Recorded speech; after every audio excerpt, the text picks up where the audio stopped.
Welcome everybody to Clearwater Jazz Holiday's Young Lions Jazz Master Virtual Sessions. My name is Steve Weinberger. I'm the CEO of the Clearwater Jazz Holiday Foundation, and we are recording these sessions for the purposes of Clearwater Jazz Holiday's education and outreach. We are really excited to have Valerie Gillespie and Steve Boisen here for their first session with us. Their topic is communication among band members.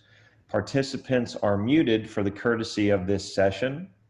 If you have questions, though, you can use the chat feature or the raise your hand feature, and I will do my best to get those questions to Valerie and to Steve. And if you have feedback for these sessions, please don't hesitate to send that feedback to info, I-N-F-O, at clearwaterjazz.com, or if you have a suggested topic that you'd like us to cover. Please also visit our new studio resource, which is accessible from the Clearwater Jazz Education and Outreach page at clearwaterjazz.com. This resource archives all of the past full recordings of the master sessions. We also have a new podcast, Young Lions Jazz Master Virtual Sessions podcast, where you can listen to all of these recordings as well. Let me tell you a little bit about Valerie and Steve and then turn it over to them for their session today.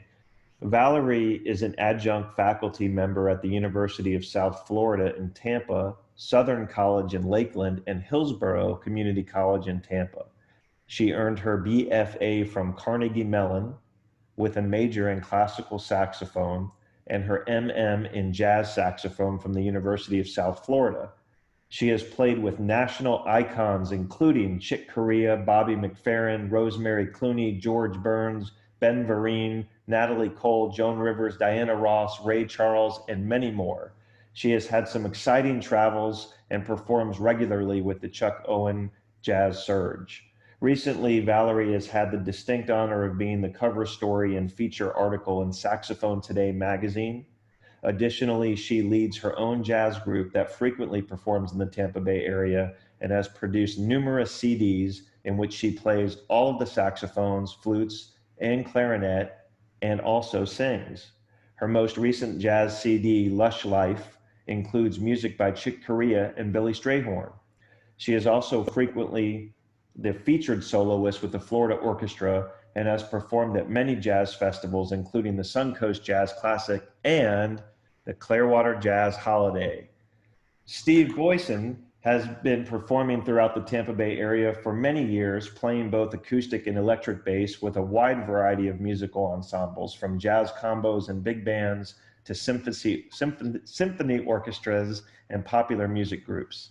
A native of Long Island, New York, Steve studied at Boston's Berklee College of Music under scholarship before relocating to Florida.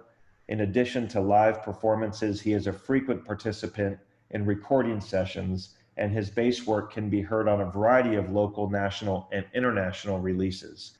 Steve has appeared at festivals and venues throughout the country and has performed and or recorded with noted jazz artists such as Harry Allen, Ray Kennedy, and Nate Najjar, Chuck Redd, Dave Stryker, Buster Cooper, and others. Valerie and Steve, we are so delighted to have you participating with Clearwater Jazz Holiday's Young Lions Jazz Master Virtual Sessions. The stage is all yours. Well, thank you so much. We're really glad to be here, and we love working on new things and new ways to communicate on the bandstand and different things that we kind of know. So that's what we're going to talk about today. But first, I want to make sure Steve gets to say hello to you. Oh, hello. And I played the Clearwater Jazz Holiday 3 times, actually. 3 times. There you go. Okay. So what we're going to talk about today is communicating on the bandstand. And there are different kinds of communication. Some of it is verbal, and some is kind of non-verbal. It's sort of just hand signals or eye contact or standard operating procedure. So the first thing that you do that we do, is actually working on when you're going to start a tune, you have to kind of plan the roadmap. And what that means is the basic form, and if you're going to repeat, and if you're going to repeat entire sections or what you're going to do on that. And sometimes I'll give the introduction solo, and so that adds to it. And Steve, do you have anything that you would like to discuss on that? Yeah, just the form of the tune. We have a default, typically order of solos where it'll be saxophone first, and piano, bass, and drums, but we might talk about having the drums do the first solo just for something different. And, you know, so we want to have a roadmap, but then there's, of course, a certain part of it that relies on spontaneity and cues and listening to each other. And sometimes that takes you in an unexpected place, and that's part of the fun of performing jazz. Yeah, that's what we love. So spontaneous fun is what we're always going for. Okay, so when you do that, you have to figure out, okay, are we doing an intro? Might we trade fours? And what kind of groove is it going to be? Usually there's kind of a standard for each tune, but not necessarily. So we're going to give you an example of a standard that has just it's a Duke Ellington tune called Just Squeeze Me. And it's just got a standard form and standard roadmap, a standard layout. And then we'll talk about doing some things with different grooves and how to change things up. Okay? You ready?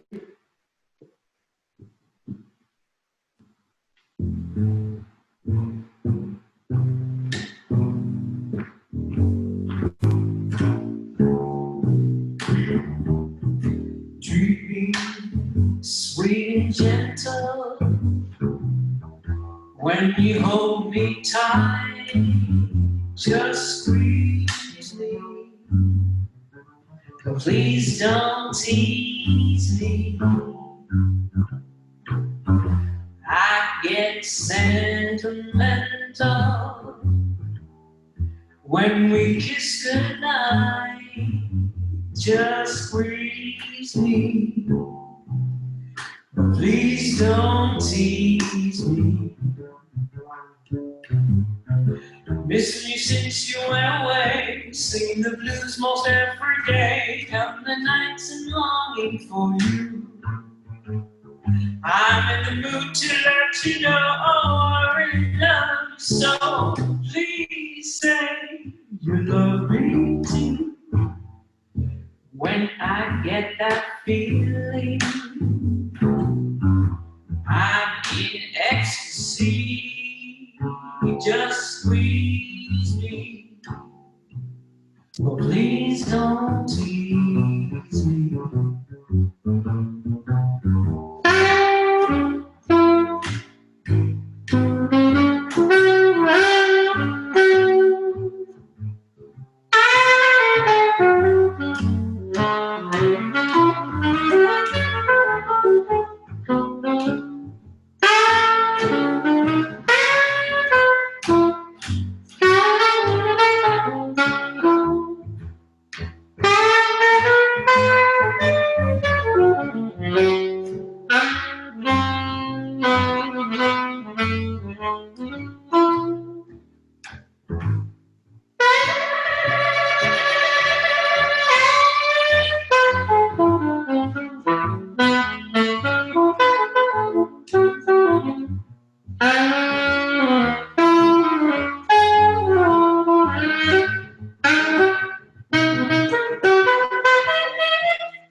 treat me sweet and gentle. When you hold me tight, just sweet, sweet. But please don't tease me. I get sentimental when we kiss goodnight, just sweet. But please don't tease me. Oh, missing you since you went away, singing the blues most every day, counting the nights and longing for you. I'm in the mood to let you know, oh, I really love you so. Please say you love me too. When I get this feeling, I'm in ecstasy, just squeeze me. But please don't tease me, just squeeze me. But please don't tease me.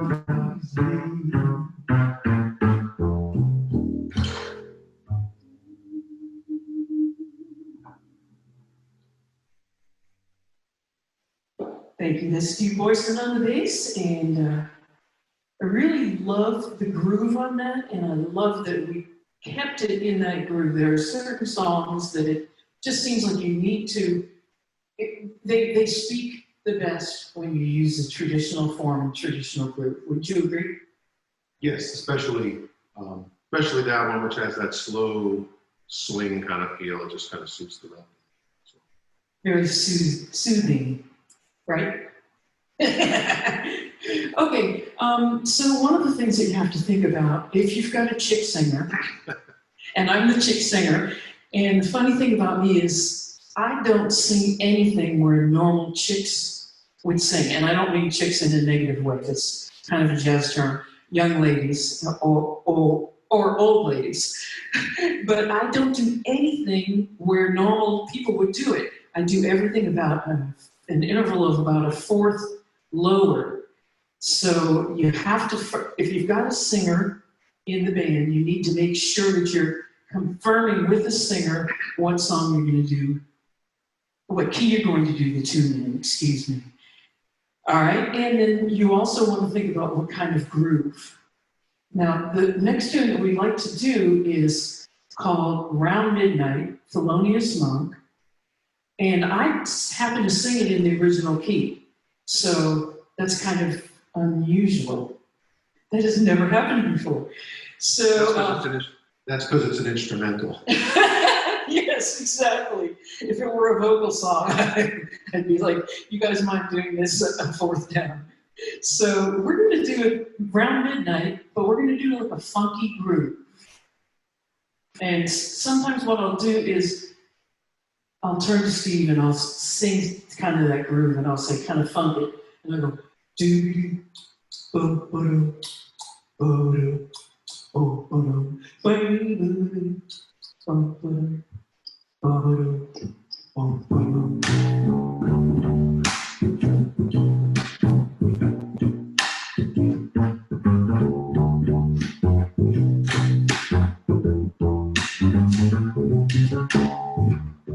It gets to 10 around midnight. Round midnight, I do pretty well till after sundown. Sometime I'm feeling sad, but it really gets bad. There's always a star around midnight, round midnight. Haven't got my heart to stand those memories when my heart is still with you.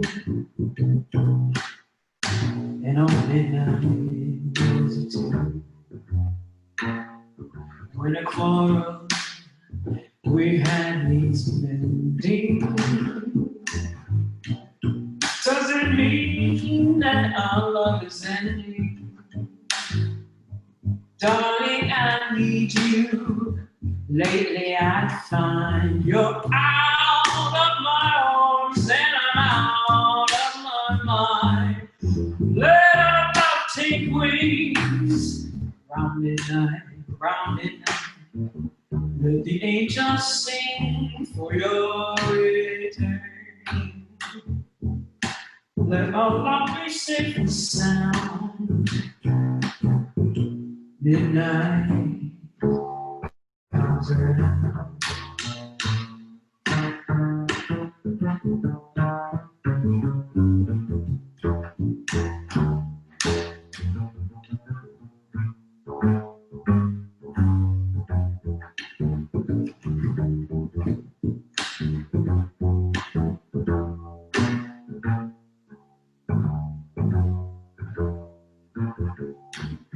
When the quarrel we've had needs mending,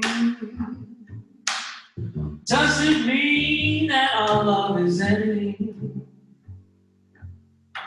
Darling, I need you. Lately I find you're out of my arms and I'm out of my mind. Let our love take wings, round midnight, round midnight. Let the angels sing for your return. Let our love be safe and sound when old midnight comes around. When old midnight comes around. When old midnight comes around.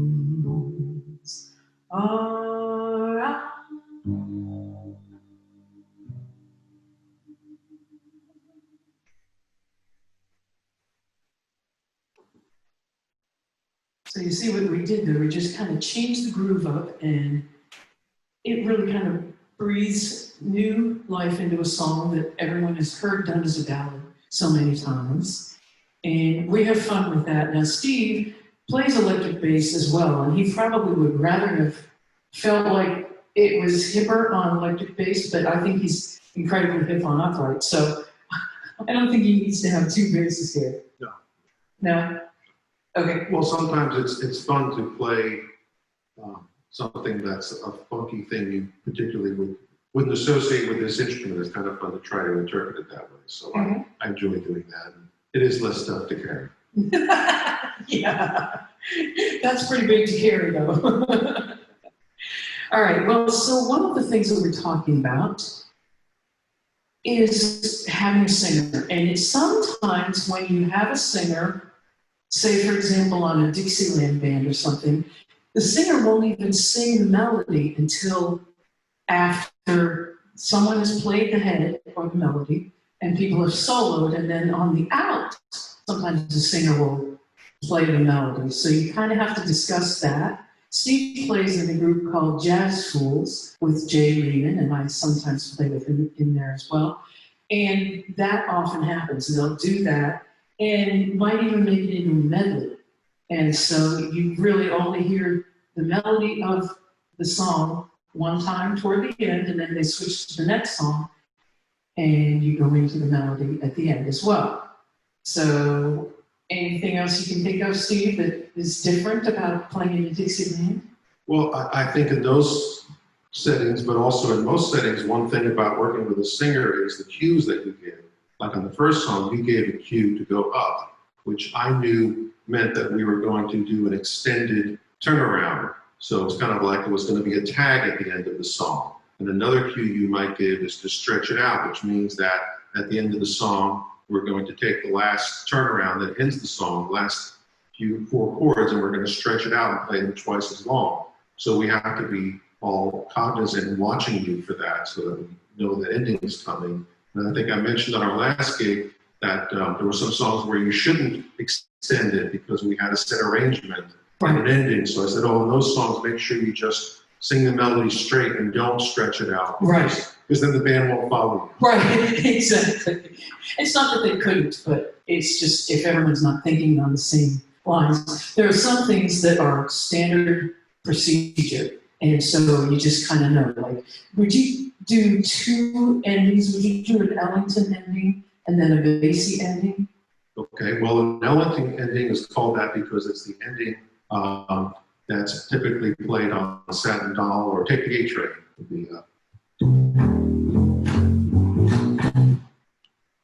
And then the bassy ending typically is just leaves a space for the piano to play these three chords up top. So it's really just, for me, I would just pause and go, bum, bum.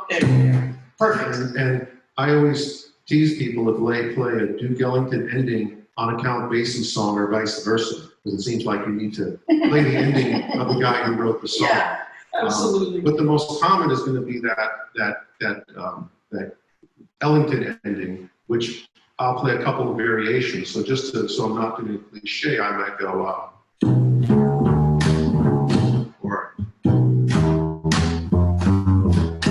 and end on a different chord tone, just because that ending gets used a lot because it's kind of the default ending, and while it might be a cliche, it's also something everybody knows. So if there's uncertainty, you know you can all play that one. Yeah, absolutely.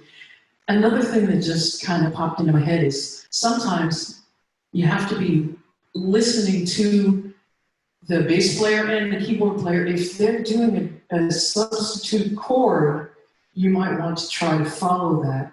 Your basic chord would probably still sound okay if you're improvising, but following that chord can really give this a sense of cohesion in the group. So let's see, we have something, we're going to kind of do a medley for you right now. And it's just simply to talk about what you'll hear jazz musicians refer to as rhythm changes. Okay, first of all, when they say changes, they mean chords and the progression of the different chords that they go through the song. And rhythm changes sounds like you're talking about drums or something, but Steve, would you tell what it really refers to? So there was a pop standard, I think it was written in the 1920s by George and Ira Gershwin, called I Got Rhythm, and it was just like a Broadway show tune. But a lot of the standard jazz repertoire came from that era, from tunes that were written for Broadway musicals. And I Got Rhythm, the chord progression, was just a great vehicle for improvising as a soloist, but also for writing new melodies. So there's dozens of songs that are built on the chord changes to I Got Rhythm. And when a musician says it's rhythm changes, everybody's going to know what that means. Mm-hmm. Exactly. All right, so we're going to kind of we're just going to play different heads, different melodies. Oh, when they say that you're playing the head, they're referring to the melody of the song. So we're going to play different melodies to the rhythm changes. And sometimes for the bridge, the middle part, they don't write a melody, so it just has to be improvisation. But since it's the same chord changes, and everybody knows it's a three, a dominant three, and you go through this, since it's the same chord changes, you are able to just improvise on it and hear it and just kind of know.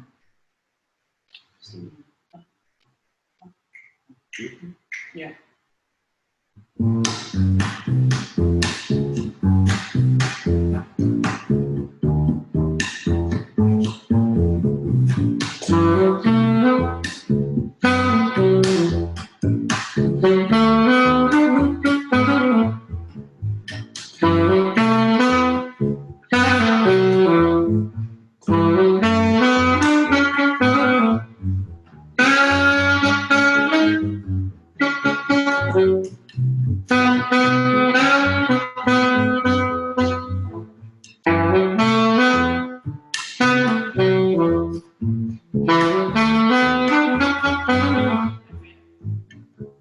This next one is actually a cartoon, and it's the melody from this cartoon, so I'll play it and you'll recognize it.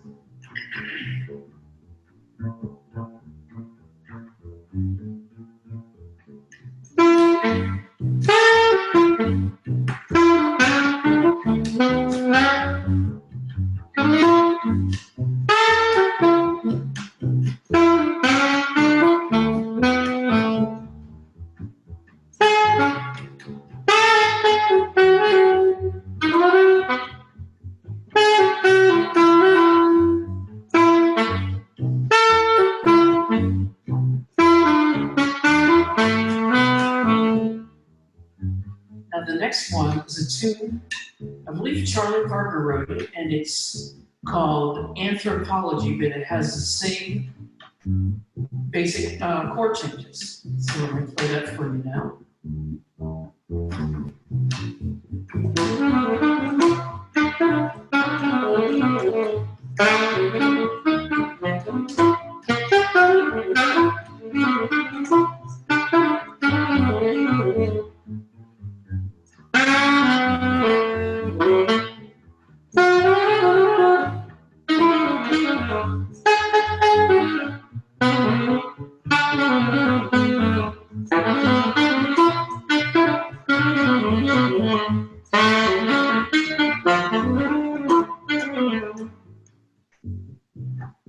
Now the next one, I believe this was a Duke Ellington tune, and they did rhythm changes in a key that's not B flat, which feels so foreign to us that we're just going to do it in B flat. Are you okay with that, Steve?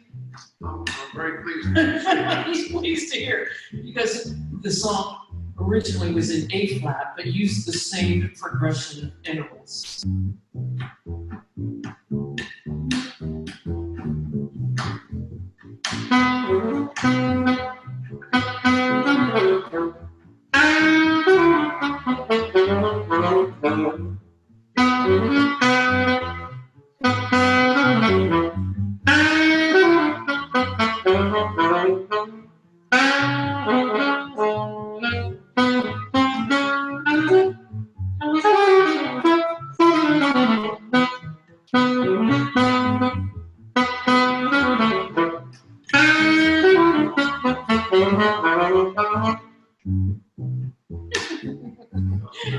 Yeah, I like that.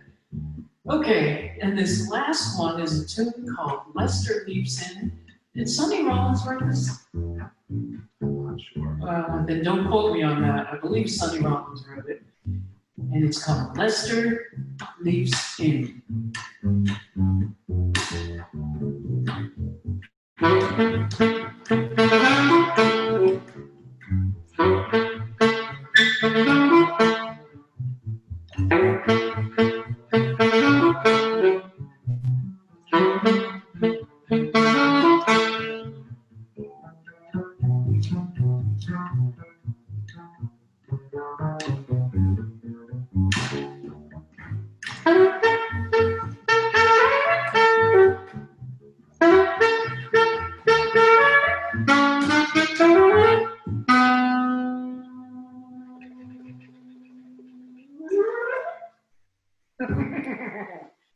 So you see, you can feel that underlying chord progression, and there are so many songs written on it. I had to narrow down my list because we would have been here all day. So one of the things that kind of happened a couple of times is as I'm finishing a solo, I'll play a lick that I know is going to lead into Steve's bass line because, well, he's hip and he does all the hip lines. And so what we'll do is I'll finish my last couple of measures sounding like a bass line and then goes right along with him. And when he sees that I'm going to do that, he makes sure he plays the traditional bass line so that we can stay together and we sound really hip.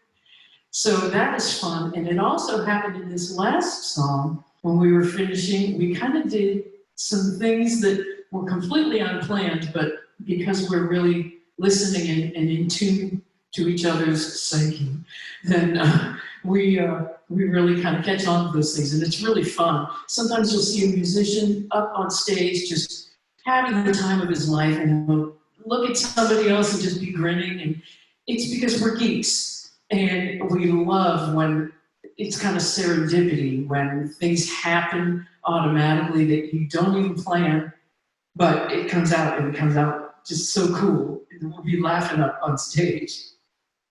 Steve laughs a lot. Okay, now there is another section that we need to talk about, and it's a kind of a non-verbal thing. So we talked about if you have chick singer, and I'm a chick singer, so I mean nothing by that. But if you have a singer, the singer is going to do the head.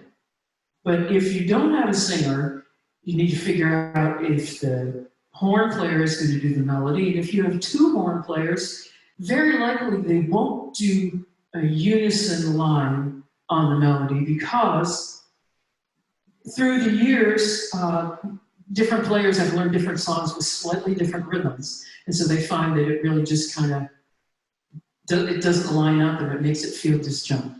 So sometimes I play with a guy named John DePaula, he plays trumpet, and sometimes he'll take the A section, and then when it comes to the bridge, I'll play it, or he'll move behind me while I play the melody or something like that. So those are kind of some of the things that you have to think about. And then also, again, talking about who's going to solo first. If it's a trombone player's band, let the trombone player take the first solo. If it's a trumpet player's band, let the trumpet player take the first solo. Typically, it's one of the horns that goes first, and then keyboards, and then upright bass, and then maybe drums, and then maybe trading fours. We might do that a little bit. Okay, so let's see. Sometimes, like this next song, it has a change in tempo, basically, goes into halftone on the last section. Right. I'm getting in character. This is a Nat King Cole song, and I really like it. So Diana Krall changed it. She changed the lyrics so it can be sung by a young lady instead of a guy. And this also has, at least the A section, also uses rhythm changes with a different B section. Yeah, I think this the rhythm section rhythm changes to B. We'll find out. Yes. When we get there, we'll see what happens. Okay.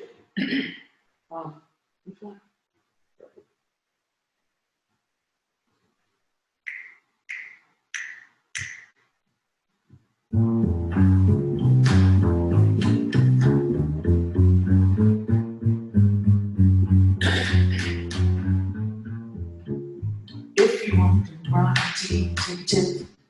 Call on me, I'm an errand girl for rhythm. Send me just a hit and follow through.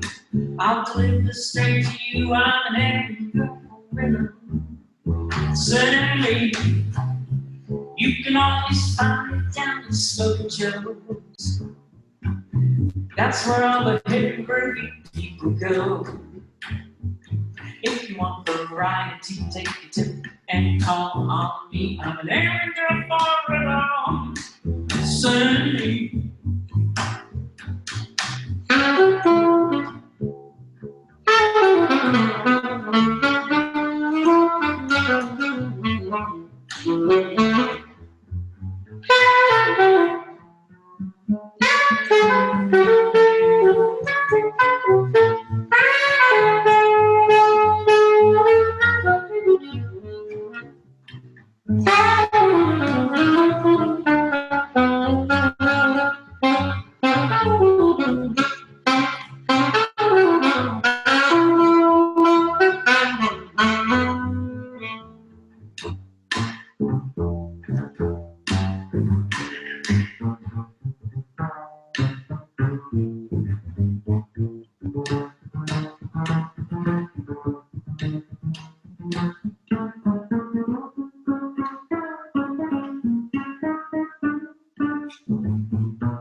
variety, take a tip.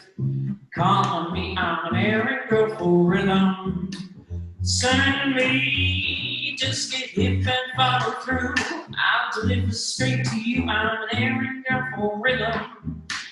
Send me, you can always find me down at Smoky John's. That's where all the hip and groovy people go.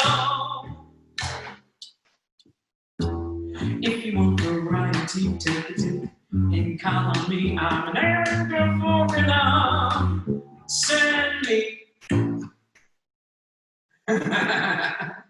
So that was fun, and that demonstrated a couple of the things that we have just been talking about.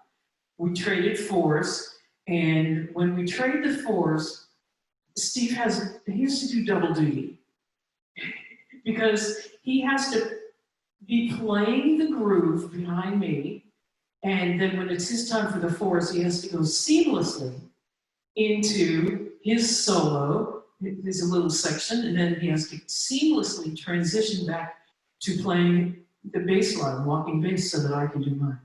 And that's a little bit tricky, would you say? Yeah, but it's something that you do all the time as a bass player or as a drummer or a piano player. You're in the rhythm section. When you come out of your solo, you've got to go back into rhythm section mode. So as your bass player, you've got to be able to, play your solo and make the ending of your solo clear, and then go right back into your day job playing time. And the same is true for a drummer or piano player in rhythm section. So that's kind of one of the challenges when you're playing a rhythm section instrument that also solos, but it's also kind of a fun thing to be able to go back and forth between a featured role and a support role. Right, absolutely. And then one of the other things that we demonstrated during that song was changing it into a halftime, a full halftime, not a halftime feel. So if you're counting a 1, 2, 3, 4, 1, 2, 3, 4, you got to go 1, 2, 3, 4. You can always find me down at Smoky Jones. So it goes typically into that, and then there's a little a button, yep. And then you go back into the double time and you finish the song. And that, I would say that's kind of standard operating procedure on that tune. Would you agree? Yeah, I think the Nat King Cole Trio, who originally did that song, they were known for doing that. And they were just, piano, bass, and guitar, and they would do that all the time. They would go into double time and half time because they just had the three instruments to work with, just kind of a rhythm section. And they would always try to come up with creative things with the arrangements, and that was one of their things they would do. Awesome, awesome. All right, and we talked about, let's see, you have to kind of, if you're going to have a drum solo, you sort of, I think we typically would plan that. We would pick a tune if we needed to feature the drums. We would pick a tune. The drummer didn't show up today. No, I'm just teasing. But we would pick a tune that we knew he liked to solo on, and kind of have that in the plans. But you can put that in just on the spur of the moment. You can surprise him and say, "You're soloing now." I think what is interesting about a drum solo is there's a lot of approaches. So trading fours is the most common, where he'll play a solo and then someone else will, and they trade back and forth. But there can be an open drum solo where the band just stops and the drummer plays and signals to the band when he's ready for everybody to come back in. He might start playing the original groove, or he might actually keep the form and solo over the changes or the form of the song, like the rest of the soloists. And I know Dave, who we work with a lot on drums, Dave Rudolph, he likes if the band plays something behind him. So instead of just drums by themselves for 2.5 minutes, if we play a little vamp or groove behind him, it gives him something to solo over, so he has some accompaniment for a solo. Right. For example, we often get requests for the Dave Brubeck tune called Take 5. And Dave has always requested that we have the little lick going. Just kind of, yeah. And then Dave will be working his magic on the drums in the background there. So Let's see, I think we need to do, first of all, let's talk about hand signals. Sometimes if you're ready to go back to the melody and toward the end, they'll just kind of say head, and they'll kind of point to their head, and that means go back to that. Now, bridge, there are sometimes different signals. I usually just go like this, which means pick it up at the bridge. Sometimes you'll just cut right to that toward the end of the song. With regard to keys, here's a funny thing. Everywhere except for like the Northeast, they say if it's two flats, a flat is a lowered note, so they'll put 2 fingers down. If it's 3 sharps, they'll put 3 fingers up because a sharp is a raised note. But from what I understand, when you do gigs in New York, etc., they do it the opposite way. Well, I'm actually from New York, and the bands, when I play, they use the same system, up for sharps and 2 for down. But I've heard what you're talking about. I just haven't seen it. So maybe that band just didn't hire me. Well, maybe they're just trying to trip me up. So we're going to do a tune for you. Let's see. Oh, more things to talk. Okay, if we're going to take it out and we want to go to the end, like we're finishing the song, just put your hand up like this. Okay, Steve, put your hand up like this. Okay. So go on forever. Exactly. And then also, if you're going to do a modulation, occasionally, like when we do Teach Me Tonight, we'll do a modulation. Typically, people are going to modulate a half step. And so they'll just point and do the eyebrow thing. And then the rest of the band is supposed to know, oh, we're modulating up a half step. So, one more thing.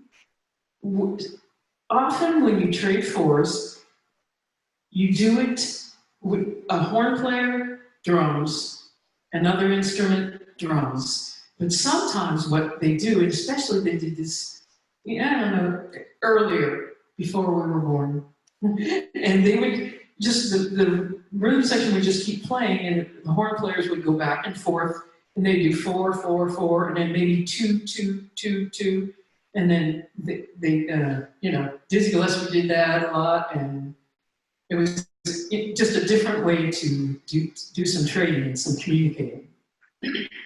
All right, so we're going to do one more tune for you, and we're going to change the groove on this. So first we're going to start off very rubato, and then Steve's going to set up a Latin groove, and we're going to sing and play on the Latin groove.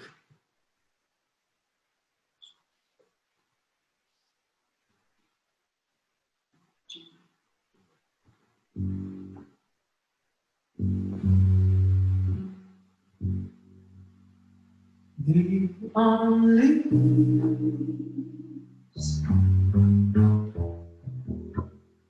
rush by my window,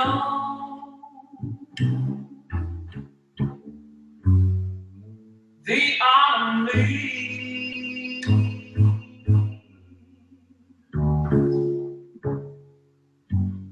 red and gold.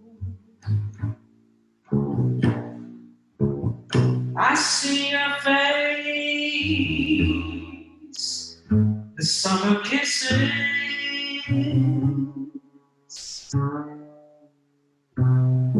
those sunburned hands I used to hold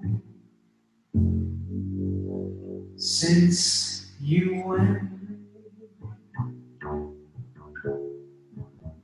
The days grown long, soon I'll hear old winter song,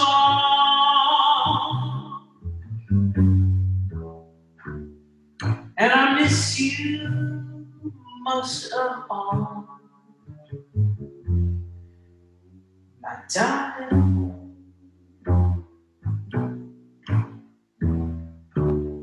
When autumn leaves start to fall.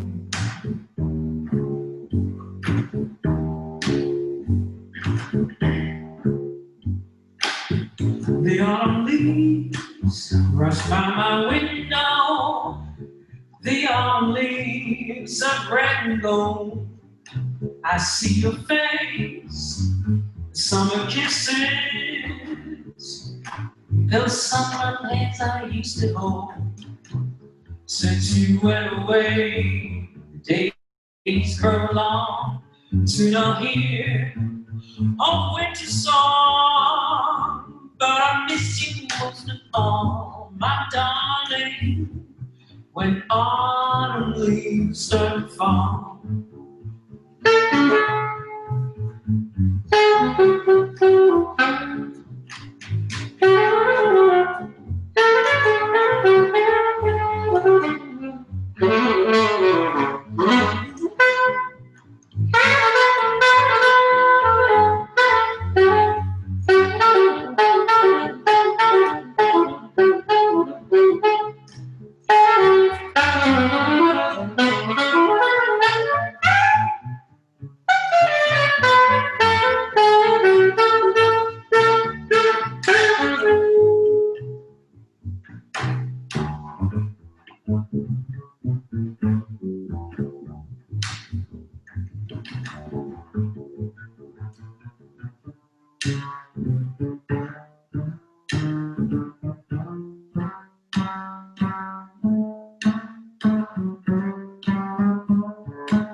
The autumn leaves brush by my window.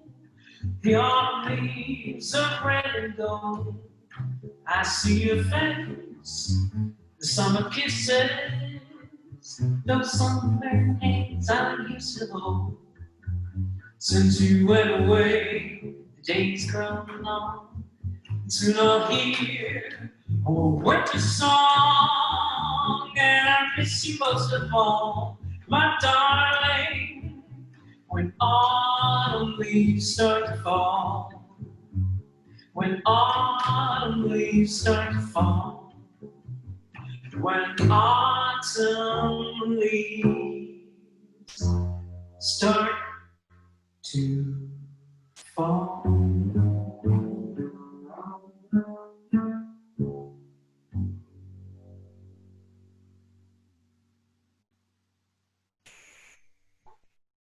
So that was fun.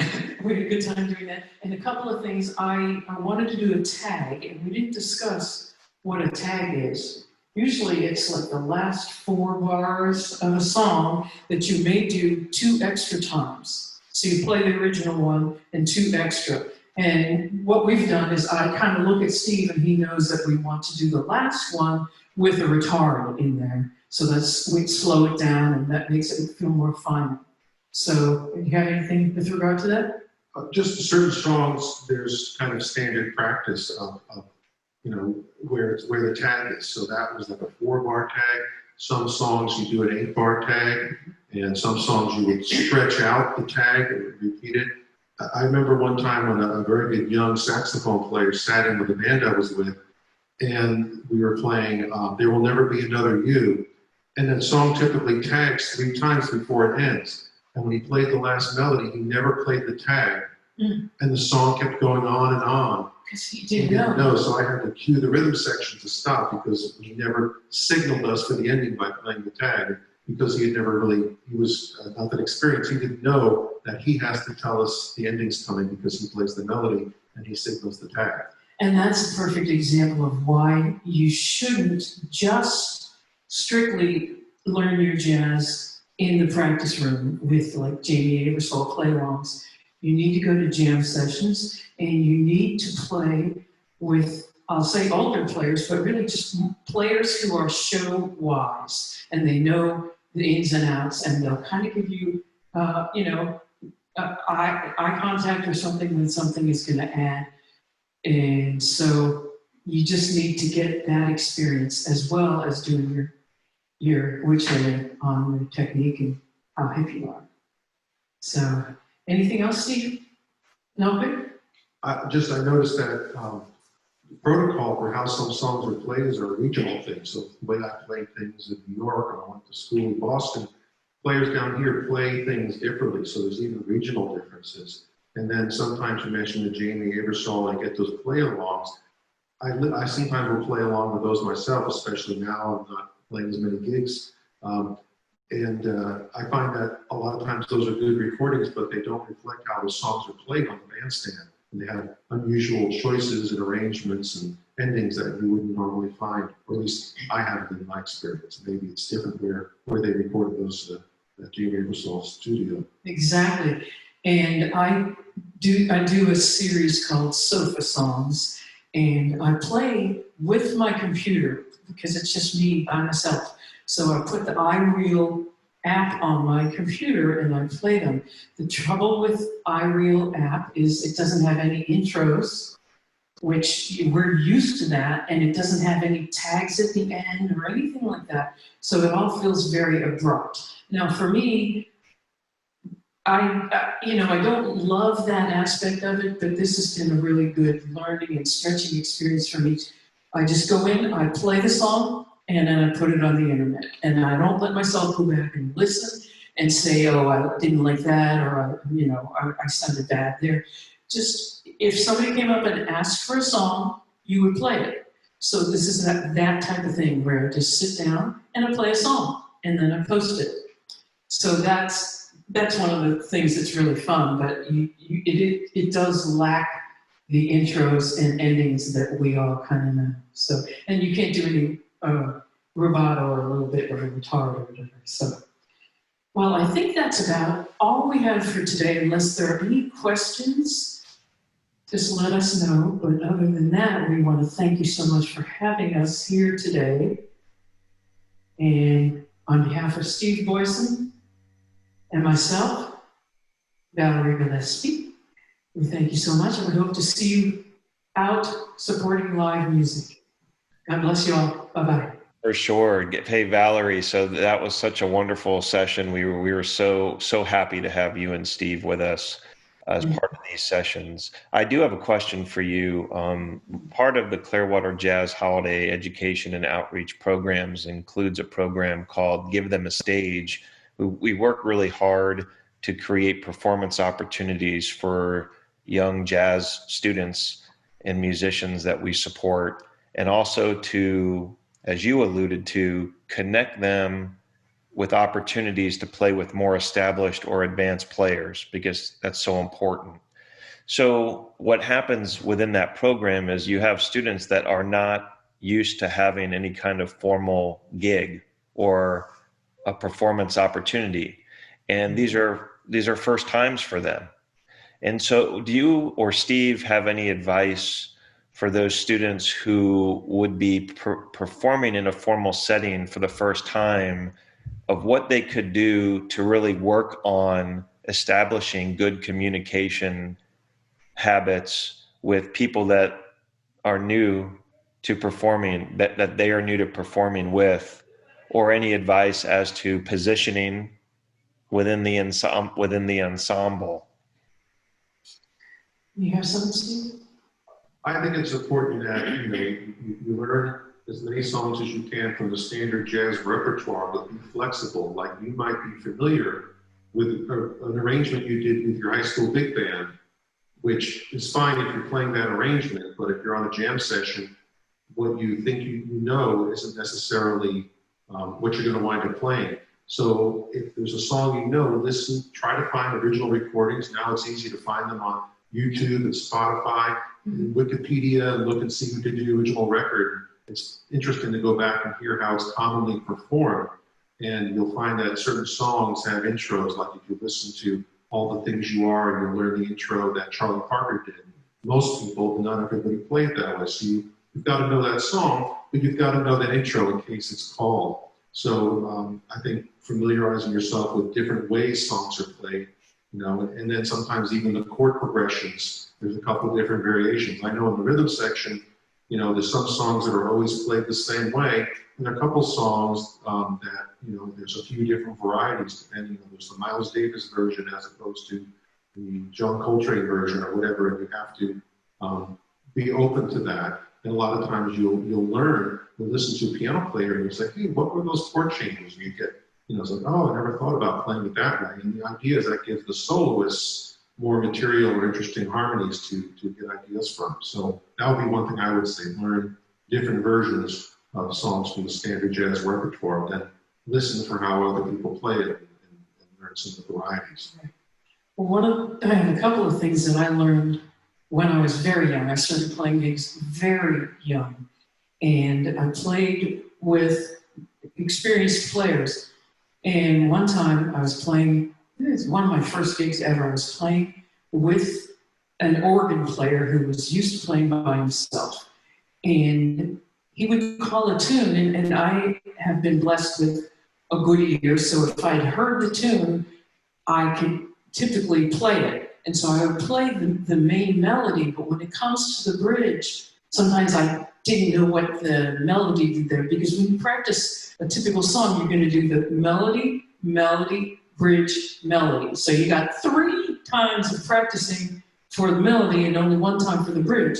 So this guy, he was like 103, and kind of he didn't really have a lot of patience for me. And he said, "You got to learn the bridge."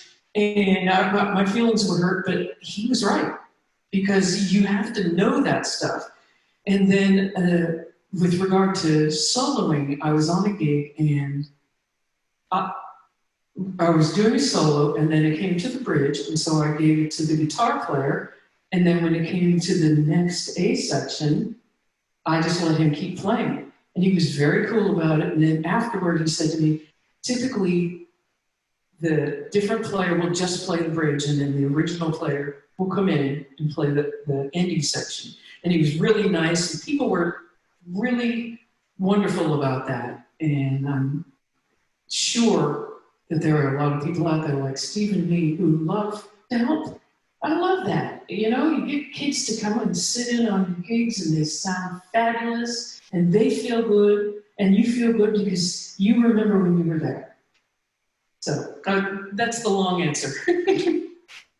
Yeah, no, that's a great answer.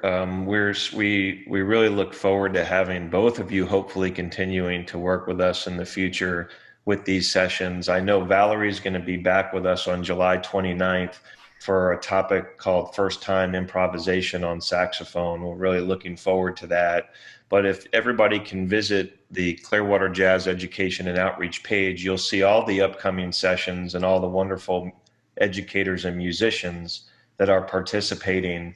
In the near future, we have the Director of Jazz Studies down at the State College of Florida in Bradenton, Pete Carney, who's going to be back with us with his Safer at Home Practicing series. He has a phenomenal session up in the studio now you can watch, and he always brings some great stuff. Jeremy Carter is going to be with us soon with a back-to-back session on intermediate and advanced tenor saxophone. We have Michelle Mayo she's on faculty at Valencia College in Rollins. She's a singer and is going to be doing a building blocks to scat singing session, as well as an approach to jazz standards from a singer's perspective coming up soon. And there's just many more. So please check out the upcoming sessions and go to the studio and the podcast and listen to all the wonderful material that's already out there. And on behalf of the Clearwater Jazz Holiday Foundation, we thank everybody for participating. We thank our sponsors. The studio is presented by Blue Water Wealth Management Group at Steward Partners, and our friends at Marine Max present the podcast series. And Al Downing Tampa Bay Jazz Association has also been a wonderful supporter, helping to expand the reach of these sessions, including the one that you are participating in today or listening to in the future. So Valerie and Steve, on behalf of everybody, thank you so much for helping to make these sessions special and participating with us. Well, thank you so much for having us. We had a blast, and we would love to do it again. I'm already getting some ideas. Wonderful. All right, everybody, stay safe out there, be well, and keep playing.